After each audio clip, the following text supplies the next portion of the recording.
UTL solar लावणार आणि सबसिडीही मिळवून देणार। धनंजय मुंडेंना मंत्रिमंडळातून काढा, मस्साजोगमध्ये उपमुख्यमंत्री अजित पवारांसमोर गावकऱ्यांची घोषणाबाजी। संतोष देशमुख हत्येप्रकरणी ग्रामस्थांचा संताप। उपमुख्यमंत्री अजित पवारांकडून संतोष देशमुखांच्या कुटुंबियांचं सांत्वन। शब्द देतो, सूत्रधार कुणी असो आरोपीला सोडणार नाही, अजितदादांची देशमुख कुटुंबियांना ग्वाही। बीडच्या घटनेनं महाराष्ट्र हळहळला, आरोपींसह सूत्रधाराला अटक झाली पाहिजे। मसाजोग गावातील देशमुख कुटुंबियांच्या भेटीदरम्यान शरद पवारांचं विधान। शरद पवारांशी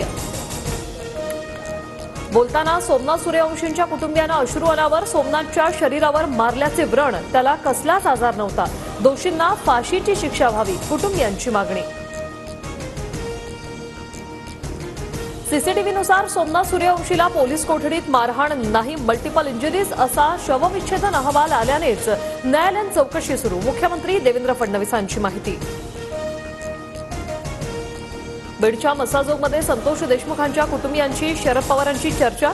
संतोष देशमुखांच्या मुलीचा शैक्षणिक खर्च शरद पवार उचलणार। वाल्मिक कराड संतोष देशमुख हत्या प्रकरणातील सूत्रधार, वाल्मिक कराडला अटक करावीच लागेल, संदीप क्षीरसागर यांचा थेट आरोप। वाल्मिक कराडवर मुका लावणार की नाही, जवळचा माणूस मंत्रिमंडळात असताना कराडवर कारवाई कशी होणार, जितेंद्र आव्हाडांचा मंत्री धनंजय मुंडेंवर निशाणा। संतोष देशमुखांच्या हत्येला 13 दिवस उलटूनही आरोपीला अटक नाही, हत्येमागील मुख्य सूत्रधाराला तात्काळ अटक करा। देशमुखांबद्दल बोलताना खासदार बजरंग सोनावणे भावूक। राहुल गांधी सोमवारी परभणी दौऱ्यावर, सोमनाथ सूर्यवंशी यांच्या कुटुंबियांची भेट घेणार। सोमनाथ यांचा न्यायालयीन कोठडीत झाला होता मृत्यू। बोगस पीक विम्यावरून भाजप आमदार सुरेश धस यांचे विधानसभेत गंभीर आरोप। इतर तालुक्यातील विमा परळीतल्याच बोगस शेतकऱ्यांनी उचलले, धस यांची माजी कृषी मंत्री धनंजय मुंडेंकडे रोख। बीड सारखाच आणखी काही जिल्ह्यात घोटाळा असू शकतो, पीक विम्याची सखोल चौकशी होणार, धस यांच्या आरोपांनंतर मुख्यमंत्री देवेंद्र फडणवीसांची घोषणा। नवनीत कावत बीडचे नवे पोलीस अधीक्षक, अविनाश बारगळ यांची तडकाफडकी बदली।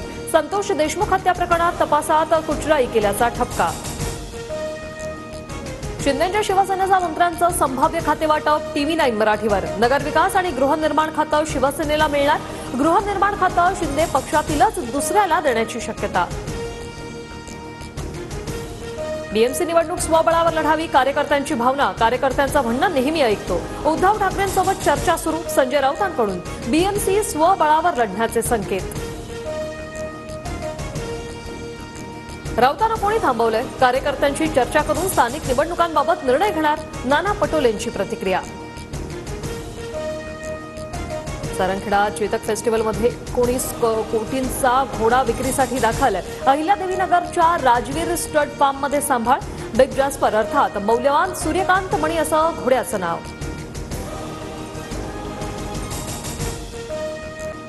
मध्य आणि ट्रान्स हार्बर मार्गावर उद्या मेगा ब्लॉक, मध्य रेल्वेवर ठाणे ते कल्याण आणि ट्रान्स हार्बरवर ठाणे ते वाशी ब्लॉक, तर पश्चिम रेल्वेवर आज रात्रकालीन ब्लॉक असणार।